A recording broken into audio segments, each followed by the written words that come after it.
Welcome to the weekend. This is a self-isolating video made on the Saturday morning of the 4th of April. And at the moment you can hear carrion crows and a more distant missel thrush. This video's slightly different. I'm going to look at identifying trees when they haven't got their leaves on. So we'll just move towards the first tree here.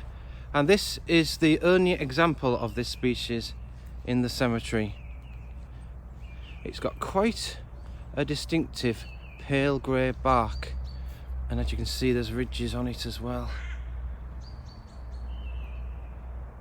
And it's quite an old tree, but obviously quite slow growing, because it's hardly changed since 1969.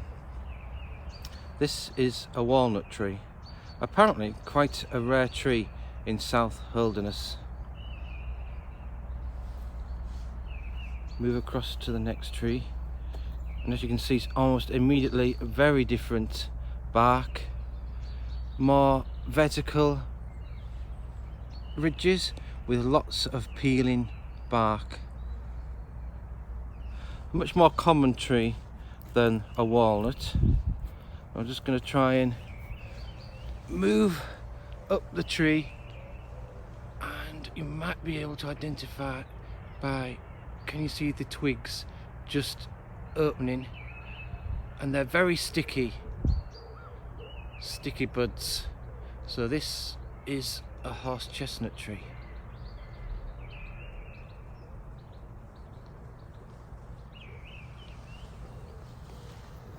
We'll just have a look at the next mature tree along, because that's very distinctive. So it's a knobbly tree. We're not going to get as close to this one, and several pigeons have just flown out of that mass in the middle of the tree, and that's one of the ways to identify a lime tree in winter. I can't think of another tree that's quite got this mass of growth in the centre of the tree as a lime tree. Now we'll just move across. The missel thrush is still singing behind me, and we can see a tree in flower. So this is a cherry tree, and it's much younger than all the trees that we've looked at so far, and it's quite rare that you'll find a mature example of a cherry tree. We have had some in the cemetery, but they tend to die fairly young. And I'll just move in so you can see the bark. There's almost a shiny quality, and unlike all the other trees so far, this has horizontal scarring, I suppose you'd describe it, rather than vertical ridges like most of the trees have.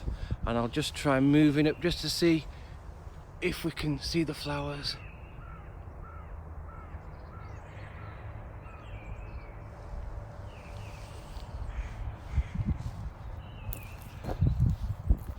And now we'll go and see the only mature example of an oak tree. This was here in 1969 when it was quite a bit smaller, so it has grown in girth, but it's not a really old tree. I would say it was over 100 years old. And this is the oak. You can see some brown staining, which can be quite typical, and it hasn't got quite so gnarled yet, so it's a lot younger than the mature examples in somewhere like Burton Bushes. And I'll just move to the right because there's a very distinctive tree, and I'll just move up.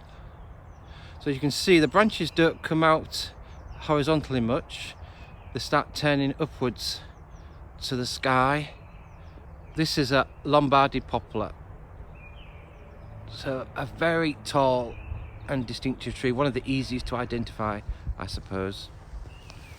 Just come around the other side of the oak tree.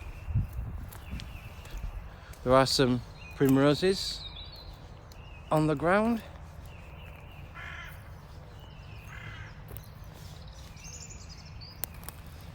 Always nice to see primroses. Now this tree would be quite hard to identify if I didn't know what it was. This is a Sorbus aurea or whitebeam tree, and there are lots of holes in it. You can probably see those where old branches have been, and this tree is very susceptible to rot, and like the cherry tree, doesn't usually live to be that old a tree. And I don't know if you can see, I'll try zooming into the base of the tree. You can see some fungi eating the heartwood of the tree, so this whitebeam won't be here for many more years.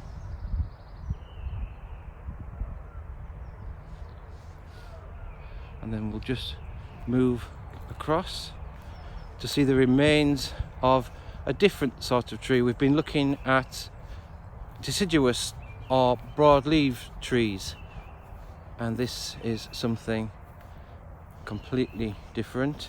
This was a yew tree.